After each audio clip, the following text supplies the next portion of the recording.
Hi guys, paano ba natin hindi ma-autoplay ang ating mga videos para hindi maapektuhan ang ating mga earnings?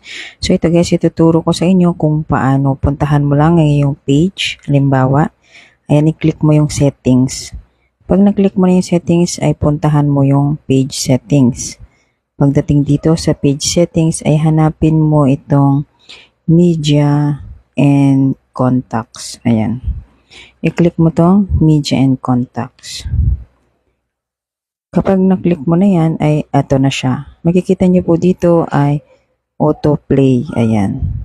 I-click nyo yan and then kailangan naka-blue yung never autoplay videos para hindi mag-autoplay yung mga videos natin kapag no-open natin ang ating mga account. So, ayan guys, ganyan lamang po kadali kung paano ang pagsaset up ng never autoplay button